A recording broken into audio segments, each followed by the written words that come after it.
Today's जी के programme में आपका स्वागत है। सबसे पहले अभ्यास प्रश्न देख लेते हैं। निम्नलिखित में से कौन सूरीनाम के नए राष्ट्रपति चुने गए हैं? चंद्रिका प्रसाद संतोखी, जेर बोल्सोनारो, सेबेस्टियन पिनेरा या फिर देसी बोटर्स? इसका सही जवाब है ऑप्शन ए, चंद्रिका प्रसाद संतोखी।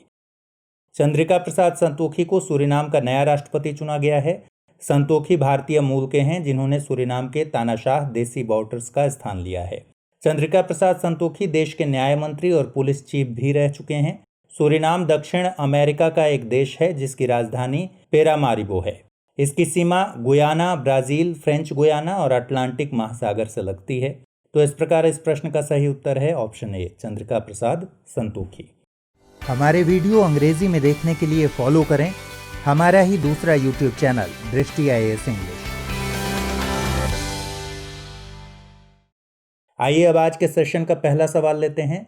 वैश्विक विनिर्माण जोखिम सूचकांक यानी MRI के अनुसार भारत वैश्विक विनिर्माण के लिए सबसे उपयुक्त स्थानों की सूची में किस स्थान पर है? ऑप्शंस हैं पहले, तीसरे, पांचवें या फिर आठवें। और इसका सही जवाब है ऑप्शन बी, तीसरे। हाल ही में वैश्विक विनिर्माण जोखिम सूचकांक रिपोर्ट 2020 जारी हुई है। इसके अनुसार भारत 48 देशों के बीच वैश्विक विनिर्माण के लिए सबसे उपयुक्त स्थानों की सूची में तीसरे स्थान पर है। इस सूची में चीन और संयुक्त राज्य अमेरिका शीर्ष 2 स्थानों पर बने हुए हैं, जबकि भारत एक स्थान ऊपर पहुंचकर तीसरे स्थान पर पहुंचा है। इस रैंकिंग में यूरोप, अमेरिका और एशिया प्रशांत क्षेत्र से देशों को शामिल किया गया है। यह रैंकिंग कुशमैन एंड वेकफील्ड द्वारा वार्षिक स्तर पर जारी की जाती है। तो इस तरह इस प्रश्न का सही जवाब है ऑप्शन बी।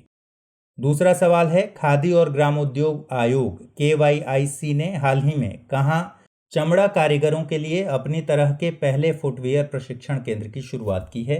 ऑप्शंस हैं अहमदाबाद, लखनऊ, गुवाहाटी या फिर दिल्ली। और सही जवाब है इसका ऑप्शन डी, दिल्ली। खादी और ग्रामोद्योग आयोग यानी KVIC ने दिल्ली में अपनी तरह के पहले अत्याधुनिक फुटवियर प्रशिक्षण केंद्र की शुरुआत की है। यह केंद्र हाशिए पर रहने वाले चमड़ा कारीगरों के समुदाय को प्रशिक्षित करने के लिए शुरू किया गया है। इस केंद्र की स्थापना MSME मंत्रालय की इकाई सेंट्रल फुटवियर ट्रेनिंग इंस्टीट्यूट यानी CFTI आगरा के तकनीकी जानकारों के सहयोग से की गई है। यह सेंटर उच्च गुणवत्ता वाले फुटवियर बनाने के लिए चमड़ा कारीगरों को 2 महीने का एक व्यापक प्रशिक्षण कार्यक्रम प्रदान करेगा। तो इस तरह इस प्रश्न का सही जवाब है ऑप्शन डी, दिल्ली। तीसरा सवाल है, भारत और भूटान ने दोनों देशों के बीच संपर्क को सुगम बनाने के लिए एक नया व्यापार मार्ग खोला है। यह किन 2 स्थानों को जोड़ता है? जयगांव और पसाखा, जयगांव और दोरोखा, तोतोपारा और पसाखा या फिर लंकापारा और दोरोखा? इसका सही उत्तर है ऑप्शन ए, जयगांव और पसाखा। भारत और भूटान ने पश्चिम बंगाल में जयगांव और भूटान के पसाखा के बीच एक नया व्यापार मार्ग खोला है। यह नया भूमि मार्ग दोनों देशों के बीच संपर्क को सुगम बनाने के साथ पसाखा औद्योगिक एस्टेट के लिए कच्चे माल और सामानों की आवाजाही के लिए द्विपक्षीय व्यापार और वाणिज्य को बढ़ावा देगा। गौरतलब है कि भूटान भारत का एक प्रमुख सहयोगी रहा है और इस पहल से दोनों देशों के संबंध और मजबूत होंगे। तो इस तरह इस प्रश्न का सही जवाब है ऑप्शन ए। अगला सवाल है, किन 2 देशों के बीच हाल ही में आजाद पट्टन जल विद्युत परियोजना के लिए एक समझौते पर हस्ताक्षर किए गए हैं? भारत पाकिस्तान, भारत बांग्लादेश, पाकिस्तान चीन या फिर भारत चीन? और इसका सही जवाब है ऑप्शन सी, पाकिस्तान चीन। बीते दिनों पाकिस्तान और चीन ने 700 मेगावाट की आजाद पट्टन जल विद्युत परियोजना के लिए एक समझौते पर हस्ताक्षर किए। यह परियोजना पाकिस्तान अधिकृत कश्मीर यानी POK के सुधोटी जिले में झेलम नदी पर शुरू की जाएगी। यह परियोजना चीन पाकिस्तान आर्थिक गलियारे यानी CPEC के तहत बनाई जा रही दूसरी बिजली परियोजना है। इसकी लागत $1.5 बिलियन है। गौरतलब है कि पहली परियोजना के तहत 1124 मेगावाट की कोहाला जल विद्युत परियोजना का निर्माण मुजफ्फराबाद के नजदीक झेलम नदी पर किया जाएगा। तो इस तरह इस प्रश्न का सही जवाब है ऑप्शन सी। पांचवा सवाल है, ARCI ने निम्नलिखित में से किसके साथ मिलकर यात्री सामान को डिसइंफेक्ट करने के लिए एक UV सिस्टम का विकास किया है? ऑप्शंस हैं IIT दिल्ली, IIT मद्रास, विहंत टेक्नोलॉजीज या फिर रिलायंस इंडस्ट्रीज? और इसका सही जवाब है ऑप्शन सी, विहंत टेक्नोलॉजीज। इंटरनेशनल एडवांस्ड रिसर्च सेंटर फॉर पाउडर मेटलर्जी एंड न्यू मटेरियल्स यानी ARCI ने विहंत टेक्नोलॉजीज नोएडा के साथ मिलकर यूवीसी डिसइंफेक्ट सिस्टम का विकास किया है। यह कॉम्पैक्ट यूवी कन्वेयर सिस्टम कुछ ही सेकंड के भीतर कन्वेयर से गुजरने वाले सामान को प्रभावी तरीके से डिसइंफेक्ट कर सकता है। इस सिस्टम को हवाई अड्डों, रेलवे और बस स्टेशनों, होटलों, वाणिज्यिक और निजी संस्थानों में उपयोग किया जा सकता है। तो इस तरह इस प्रश्न का सही जवाब हुआ ऑप्शन सी। अगला सवाल देखते हैं, निम्नलिखित में से कौन सा या से कथन मांग प्रेरित मुद्रास्फीति के बारे में सही है या है। पहला कथन है, यदि उत्पादन लागत में वृद्धि के कारण कीमतें बढ़ती हैं तो उसे मांग प्रेरित मुद्रास्फीति कहते हैं। दूसरा कथन है, मांग प्रेरित मुद्रास्फीति लोगों की आय में वृद्धि, सरकारी व्यय में तीव्र वृद्धि, जनसंख्या वृद्धि एवं नगरीकरण आदि के कारण हो सकती है। कूट है, केवल एक, केवल दो, एक और दो दोनों, न तो एक और न ही दो। इसका सही जवाब है ऑप्शन बी, केवल दो। जब अर्थव्यवस्था में साधन लागत एक समान रहती है लेकिन वस्तुओं एवं सेवाओं की आपूर्ति की अपेक्षा उसकी मांग अधिक हो जाती है तो उसे मांग प्रेरित मुद्रास्फीति कहते हैं। मांग प्रेरित मुद्रास्फीति निम्न कारणों से आ सकती है: लोगों की आय बढ़ने से, सरकारी व्यय में तीव्र वृद्धि से, बैंकों द्वारा अधिक मात्रा में ऋण देने से, जनसंख्या वृद्धि और नगरीकरण के चलते मांग बढ़ने से। यदि उत्पादन लागत में वृद्धि के कारण कीमतें बढ़ती हैं तो उसे लागत जन्य मुद्रास्फीति कहते हैं। तो इस तरह इस प्रश्न में कथन 2 सही है, इसका मतलब ऑप्शन बी सही है। 7वां सवाल है, निम्नलिखित में से कौन सा या से कथन हेडलाइन मुद्रास्फीति के बारे में सही नहीं है या है। पहला कथन है, जब विदेशों से आयात किए गए कच्चे उत्पाद की कीमतों में वृद्धि के कारण मुद्रास्फीति फैलती है तो उसे हेडलाइन मुद्रास्फीति कहते हैं। दूसरा कथन है, इसमें खाद्य पदार्थों व ईंधन सहित सभी वस्तुओं को शामिल किया जाता है। कूट है इसका, केवल एक, केवल दो, एक और दो दोनों, और न तो एक न ही दो। इस प्रश्न का सही जवाब है ऑप्शन ए, केवल एक। थोक मूल्य सूचकांक के आधार पर समग्र मुद्रास्फीति के मासिक आधार पर जारी किए जाने वाले आंकड़ों को हेडलाइन मुद्रास्फीति कहते हैं।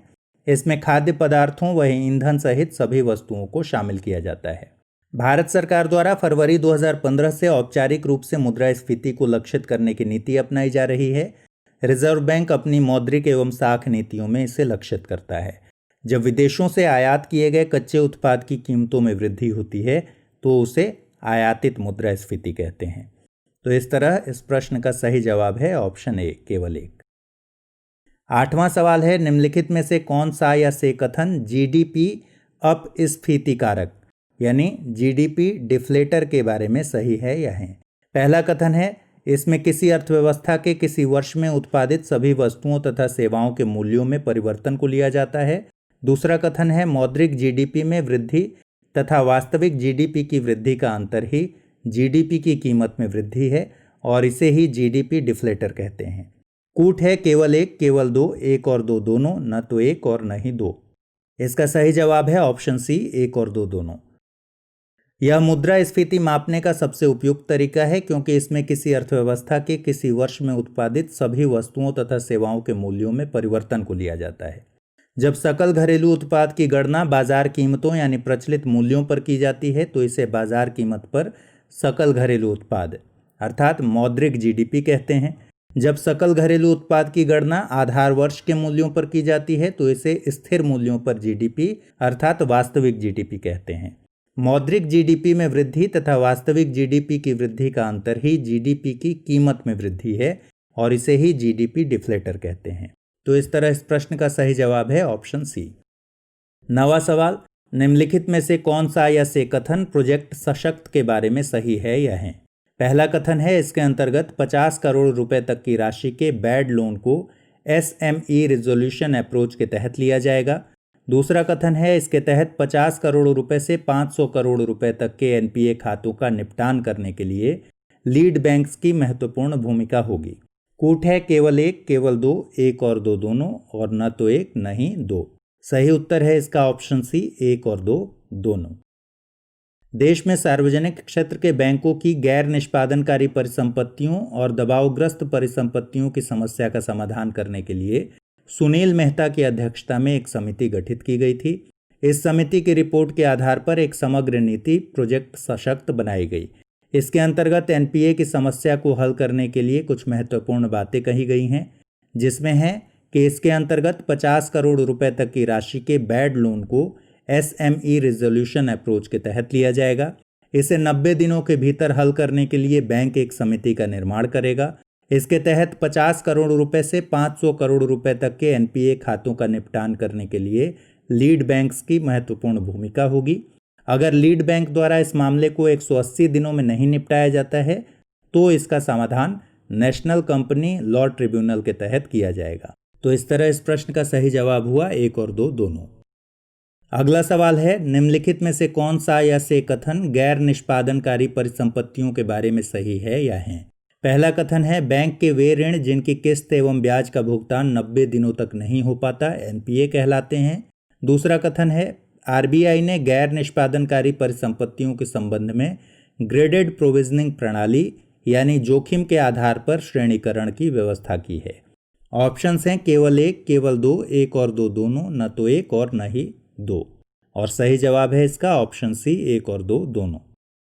बैंकों द्वारा वितरित किए गए ऋण का वह भाग जिसका निष्पादन बेहतर नहीं होता, अर्थात जिस ऋण की किस्त और ब्याज का समय समय पर भुगतान नहीं होता, उन्हें गैर निष्पादनकारी परिसंपत्तियां कहा जाता है। वर्तमान में भारतीय बैंक अपने उन ऋणों को गैर निष्पादनकारी परिसंपत्तियों में डालते हैं जिनकी किस्त एवं ब्याज का भुगतान 90 दिनों तक नहीं हो पाता। भारतीय रिजर्व बैंक ने गैर निष्पादनकारी परिसंपत्तियों के संबंध में ग्रेडेड प्रोविजनिंग प्रणाली यानी जोखिम के आधार पर श्रेणीकरण की व्यवस्था शुरू की है। तो इस तरह इस प्रश्न का सही जवाब है ऑप्शन सी। आइए अब आज का अभ्यास प्रश्न देखते हैं। वार्षिक रूप से मनाए जाने वाले आदिपुरम फेस्टिवल का संबंध किस मंदिर से है। पहला ऑप्शन है मीनाक्षी अम्मन मंदिर तमिलनाडु, दूसरा ऑप्शन है अंडाल मंदिर तमिलनाडु, तीसरा श्री जगन्नाथ मंदिर पुरी और चौथा कामाख्या मंदिर असम। तो इस प्रश्न का सही जवाब कमेंट्स में लिखना मत भूलिए। इस प्रश्न के जवाब के साथ और नए सवालों के साथ हम फिर हाजिर होंगे अगले एपिसोड में। तब तक अपना ख्याल रखिए। Good bye.